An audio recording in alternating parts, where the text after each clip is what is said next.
안녕하세요. 저는 올해 40대 초반이 된 여자입니다. 여기서 사연을 듣고 저의 지난 삶을 돌아보니 제가 겪었던 일들도 평범하지 않았던 일이라 이야기해 보려고 해요. 다들 듣고 드라마에서만 봤던 일이 현실에서도 일어나서 신기하다고 생각하실 겁니다. 저도 이 일을 겪는 상황 속에서도 꿈인지 생신지 헷갈렸을 정도니까요. 아무튼 저의 이야기를 시작해 보겠습니다. 저와 남편은 친구의 소개로 만나게 되었어요. 친구인 태훈이는 저와 대학 동창이었는데 제가 나이가 30살이 넘어서도 결혼을 못하고 있으니 자기 주위에 괜찮은 친구가 있다며 소개를 해주겠다고 하더라고요. 사진을 봤을 때 잘생겼었고 직장도 있는 남자여서 호기심에 만났습니다. 그런데 그 남자를 처음 만났을 때 제가 너무 기대를 했던 탓인지 생각외로 제 마음에 쏙 들진 않더라고요. 그래서 다음에는 만날 일 없다고 생각했고 잠깐 스쳐가는 인연이라고 생각했죠. 하지만 그 남잔 달랐나 봐요. 첫 만남부터 저한테 솔직하게 자신의 마음을 표현했고 저한테 빠르게 다가왔습니다. 제가 마음에 든다며 계속 만나고 싶다고 말을 하는 남자를 끊어낼 수 없었죠. 그래서 저도 모르게 그 사람과 두 번, 세 번 계속 만나고 있더라고요. 만날수록 괜찮고 좋은 사람이라고 느껴졌고 연애하는 3년 동안 단 한 번도 싸운 적이 없었기에 고민하지 않고 결혼식을 올렸습니다. 제 친구들도 어떻게 저런 남편을 구했냐며 저한테 부럽다고 했고 저도 그 말이 싫지 않았죠. 지인들의 부러움을 사면서 행복한 결혼식을 올렸습니다. 다행히도 양가 부모님도 저희의 결혼을 축하해 주셨어요. 시부모님도 저를 굉장히 아껴주셔서 시댁살이는 걱정도 하지 않았죠. 저희는 분가를 하면서 살았고 처음에는 너무 행복한 결혼 생활이었어요. 일어나면 제 옆에는 제가 사랑하는 사람이 누워있고 같이 출근 준비를 하는 것과 퇴근을 하고 자기 전에 둘만의 시간을 보내는 게 너무 행복했거든요. 집에 돌아오면 저를 반겨주는 사람이 있으니 얼른 집에 가고 싶을 정도였습니다. 정말 행복한 신혼생활의 연속이었고 결혼을 안 한 주위 사람들한테 결혼하라고 권유까지 했어요. 그만큼 저는 결혼에 대한 만족도가 높았습니다. 하지만 둘이서 거의 1년 동안 살다 보니 집이 조금 적적하더라고요. 집안에 남는 방도 있었고 저희 둘이서 사는 것도 재밌었지만 또 다른 행복을 느끼고 싶었습니다. 그리고 제가 나이도 있으니 최대한 빨리 아이를 가져보고 싶었고요. 남편한테 조심스럽게 이세 계획에 관해 물어보았습니다. 그런데 남편은 극구 반대를 하더라고요. 자기는 아기의 존재가 너무 싫다고 하면서 말이죠. 울고 떼쓰고 그러는 거 짜증난다며 지금처럼 저와 단둘이서 평생 살고 싶다고 하더라고요. 남편의 말이 이해는 됐지만 그래도 고민도 하지 않고 단칼에 거절하는 모습을 보니까 많이 속상하긴 했습니다. 그리고 남편은 다른 집 아기들은 많이 좋아해요. 같이 길을 걷다가 산책하는 아기들을 보면서 아, 너무 귀엽다 진짜 라고 하면서 저를 바라볼 때보다 더 사랑스러운 눈빛으로 갓난아기를 보거든요. 저도 그런 모습을 보고 아, 이 남자가 아기를 많이 좋아하는구나 라는 것을 느끼고 물어본 거고요. 그런데 제 예상과 다르게 남편은 일초의 고민도 없이 거절했습니다. 그 뒤로 임신에 관해서 이야기는 절대 꺼내지 않았어요. 그런데 아이 이야기를 꺼낸 사람은 바로 시어머니입니다. 저희가 결혼 생활도 얼추 즐겼고 이젠 아이도 있으니 아이를 가지라고 하더라고요. 임신을 권유하는 것도 아니라 아이를 가지라고 강요를 했습니다. 자기 주위에는 벌써 손주를 본 사람이 많다며 시어머니가 그 사람들 사이에서 손주 자랑 언제까지 들어야 하냐며 자기를 생각해서라도 낳아달래요. 처음엔 그 말을 듣고 조금 당황하긴 했습니다. 제가 시어머니를 위해 아이를 낳아야 하나요? 당당하게 말씀하시는 모습을 보고 조금 많이 놀랐습니다. 그치만 저도 아이를 낳고 싶기도 했고 남편만 허락한다면 아이를 가질 수 있을 것 같아서 시어머니의 말에 반박하지 않았어요. 혹시라도 남편이 시어머니의 말을 듣고 조금 생각이 바뀌지 않을까 하면서 말이죠. 조심스럽게 시어머니한테 어머님, 저도 아이 많이 가지고 싶은데 남편이 아기는 절대 싫다고 하네요. 제가 아무리 설득해도 안 넘어와요. 어머니가 남편한테 말씀 잘해주시면 안 돼요? 라고 말을 했고 시어머니도 자기가 아들을 잘 설득해 보겠다고 했습니다. 그런데 몇 달이 지나도 남편은 절대 싫다고 했어요. 시어머니는 아주 대놓고 남편에게 아기를 가지라고 권유했지만 남편은 싫다고 했죠. 저희 집이 일주일에 한 번은 꼭 시댁에 가서 밥을 먹고 옵니다. 그런데 갈 때마다 시어머니가 남편한테 아기 얘기를 하니까 남편은 집에도 가기 싫대요. 그만큼 남편도 스트레스를 많이 받은 것 같습니다. 그런데 저희가 딱히 임신이 안 되기 위해 노력하는 것도 아니에요. 저희 부부 사이도 좋았고 임신이 되지 않는 행동들을 전혀 하지 않았습니다. 이 정도면 오히려 아기가 생겨야 하는 게 정상일 정도로 말이죠. 그런데 깜깜무소식이었습니다. 시어머니는 임신을 계속 강요하고 있고 남편은 임신을 안 하겠다고 하니까 사이에서 제가 많이 힘들었어요.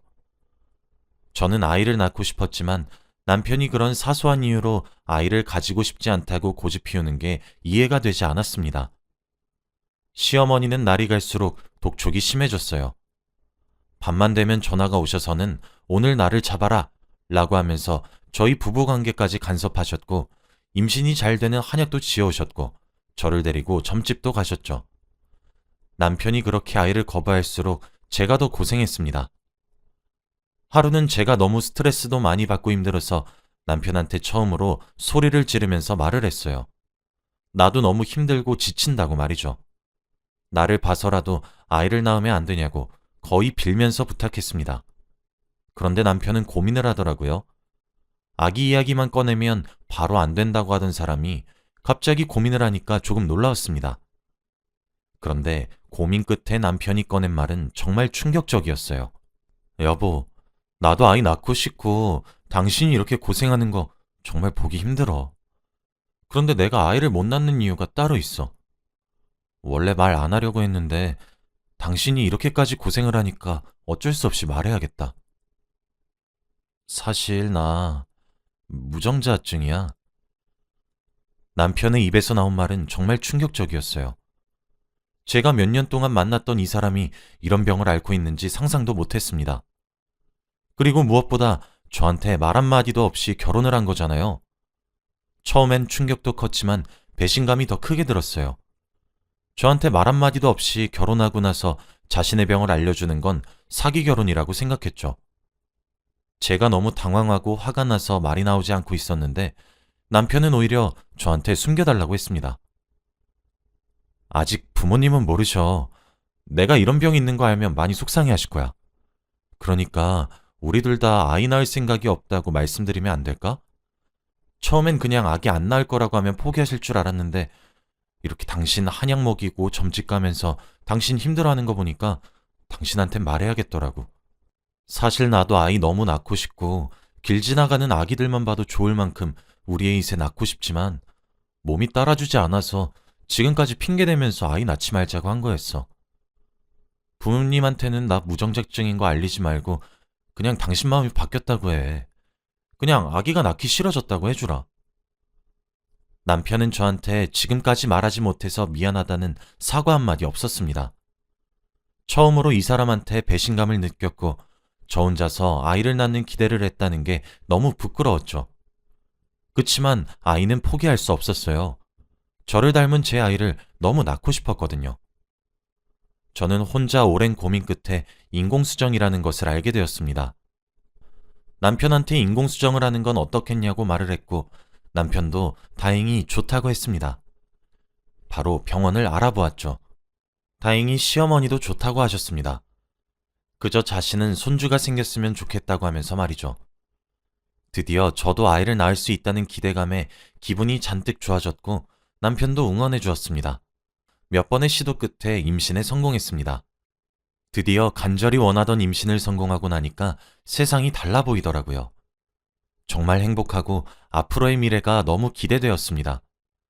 남편도 저에게 헌신적으로 잘해주었죠.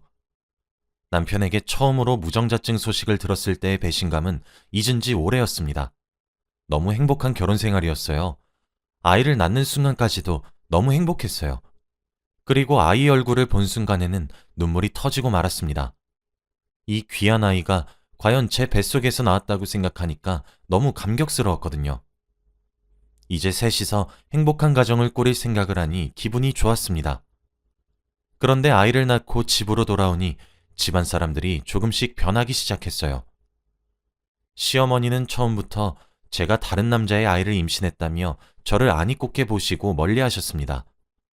마치 제가 바람을 피우고 온 불륜녀로 보면서 말이죠. 그래서 제가 임신하는 기간 동안 단 한 번도 저를 찾아오시지 않았습니다. 그래도 괜찮았어요. 저를 살뜰히 챙겨주는 남편이 옆에 있으니까요. 그런데 남편은 아이가 점점 커갈수록 행동이 바뀌기 시작했습니다. 제가 열심히 집에서 아침부터 밤까지 육아를 하는 동안 한 번도 도와주지 않았고 매일같이 집에 들어왔어요. 그리고 깨달았죠. 남편에게 다른 여자가 생겼다고 말입니다. 지금 생각해도 여자의 촉은 정말 무시할 수 없는 것 같아요. 한순간에 싸늘한 촉이었고 확인해보니 정말로 맞더라고요. 그 여자와 만난 건 제가 아이를 낳고 나서였습니다.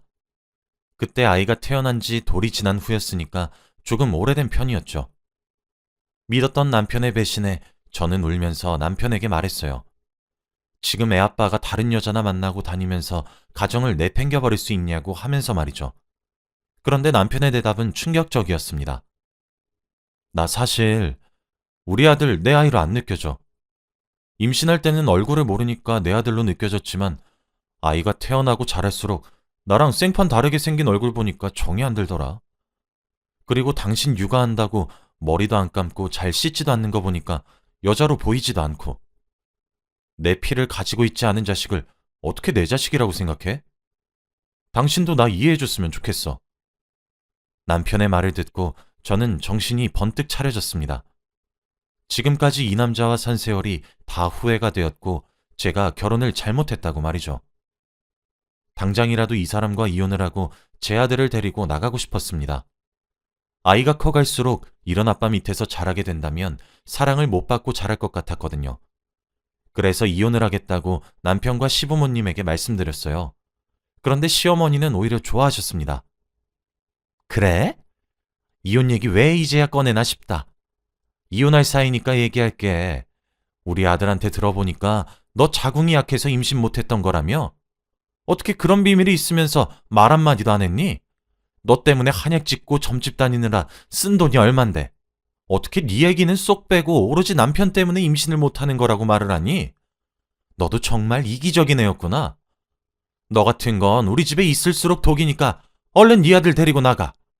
우리 집안이랑 피 한 방울 안 섞인 애를 설마 두고 갈 생각은 아니겠지? 마지막 양심이 있으면 조용히 이혼하고 아이 데리고 살거라. 양육비도 받을 생각 말고. 알고 보니 남편은 자신의 무정자증에 대해서는 절대 말을 하지 않았고 오히려 시어머니에게 제가 자궁이 약해서 임신을 못했던 거라고 핑계를 댔더라고요. 어떻게 이런 사람이 있을 수 있나요? 저는 한순간에 거짓말쟁이가 되고 말았고 너무 억울해서 화가 미친 듯이 났습니다. 이대로 나가버리면 정말로 거짓말을 하는 나쁜 사람이 될 것 같아서 마지막으로 한마디라고 가야겠다고 생각했어요. 이 말을 하지 않으면 나중에 두고두고 후회할 것 같았거든요. 어머니, 지금 제대로 오해를 하시는 것 같은데요. 저 자궁 안 약해요. 저희가 왜 아이를 낳지 못했는지 아세요? 바로 당신 아들이 무정자증이라서 못했던 거예요. 저한테 결혼하기 전에 한마디도 없다가 아기 낳자고 하니까 그때서야 말하더라고요. 이건 명백히 사기 결혼이죠. 그러면서 저한테 절대 자기 부모님한테는 말하지 말아달라고 하더라고요. 그래서 말 안 하고 인공수정하기로 했습니다. 그런데 또 낳고 보니까 자기 핏줄이 아니어서 정이 안 간다며 다른 여자나 만나고 다니는데 어떻게 결혼 생활을 더 할 수 있나요? 제가 먼저 이혼하자고 했어요. 그리고 제 아들 제가 보란 듯이 잘 키울 겁니다. 옆에서 듣고 있던 남편은 자신의 비밀이 폭로되자 당황하는 눈빛이었어요. 그런데 예상외로 시어머니는 놀라지 않으셨습니다. 우리 아들이 무정자증이라고? 넌 끝까지 거짓말이구나.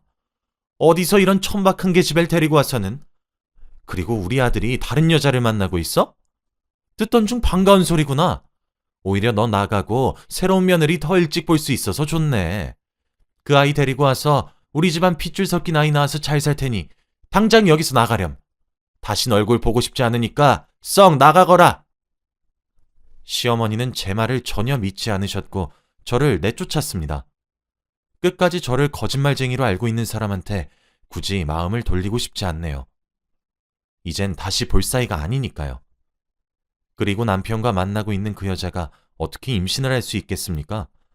남편은 씨앗이 나오지 않는 몸인데 말이죠.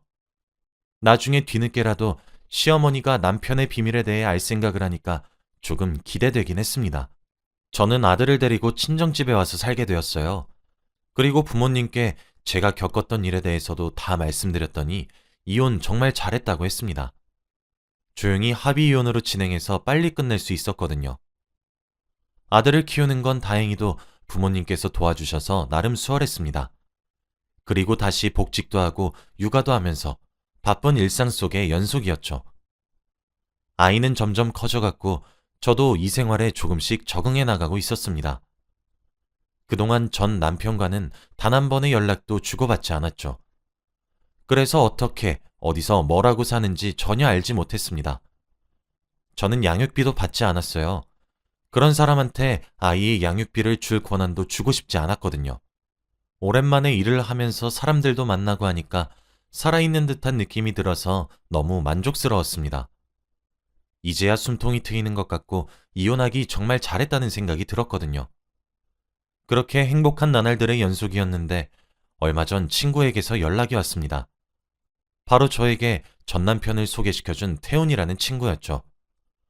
이혼 후에 처음 연락 와서 반가운 마음에 연락을 받았더니 잠깐 만나자고 하는 겁니다. 회사 퇴근을 하고 잠깐 저희 집 앞에서 말이죠. 해주고 싶은 말이 있다고 했습니다. 태훈이가 진지하게 말을 하는 성격이 아니라서 이렇게 목소리 깔고 이야기하니까 조금 놀랐어요. 도대체 어떤 심각한 이야기길래 이렇게 말하는지 궁금했습니다. 그래서 저는 상황의 심각성을 알고 퇴근 후 정말 오랜만에 태훈이를 만났습니다. 저희는 작은 맥주집에서 만나서 맥주 한 잔을 시키고 이야기를 나누었어요. 처음엔 태훈이가 말을 주저하더라고요. 저한테 어떻게 말을 해야 할지 모르겠다고 하면서 말이죠. 저는 괜찮다고 편하게 말하라고 했고 태훈이는 맥주만 마시다가 결국 한 잔을 다 비우고 나서 말을 꺼냈습니다.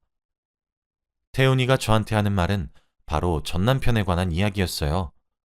정말 오랜만에 듣는 그 사람의 근황에 대해서 저에게 말을 해주더라고요. 그런데 들을수록 정말 가관이었습니다. 태훈이 말에 의하면 그 전 남편 집안이 아주 풍비박산이 났다고 하더라고요. 저와 이혼을 하고 나서 얼마 지나지 않아 남편과 만나고 있던 그 여자가 임신을 했대요.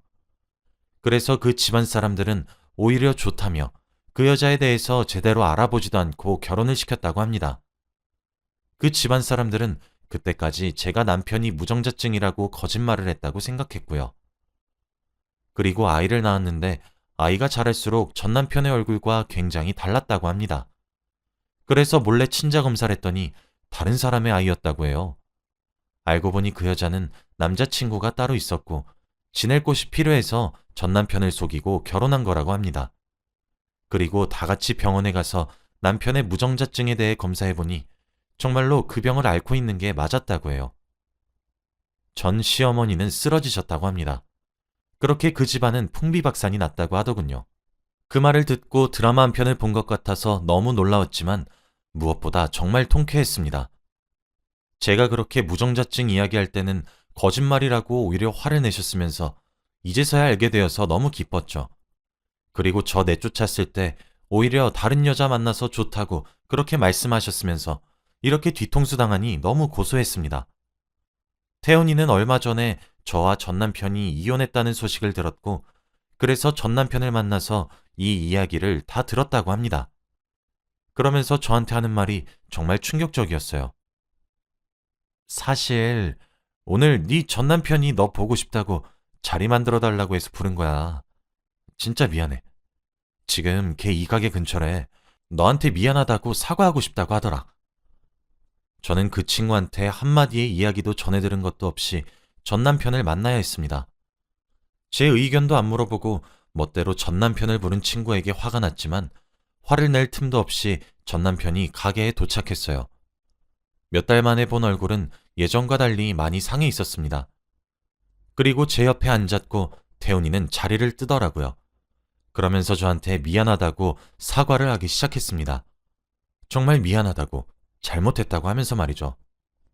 저는 그 남자와 한 공간에 있는 것 자체로도 역겨웠고 당장 자리를 뜨고 싶었기에 알겠다고 급하게 말을 하고 일어서려고 했습니다.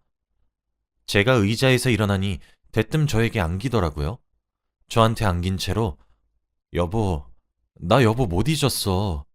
우리 다시 예전처럼 돌아가면 안 될까? 우리 아들도 너무 보고 싶고 당신 품도 너무 그리워. 가족들이 기다리고 있어. 응? 이라고 하는 게 아니겠습니까? 저는 그 말을 듣고 화가 미친 듯이 났고 안겨있는 전 남편을 떼어내서 뺨을 내리쳤습니다. 너 양심도 없니? 내 아들 절대 네 아들 아니야. 다신 연락하지 마. 저는 매몰차게 그 가게에서 빠져나왔고 태훈이한테 연락했습니다.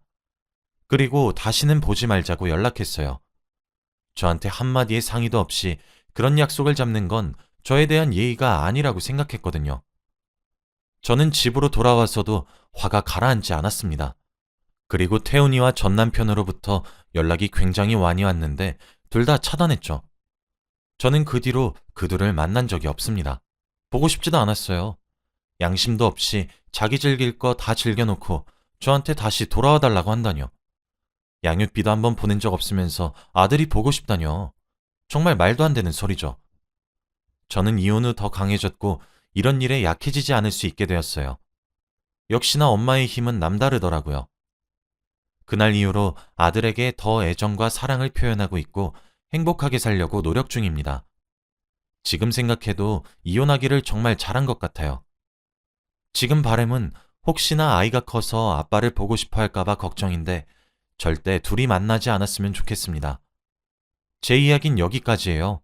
들어주셔서 감사합니다.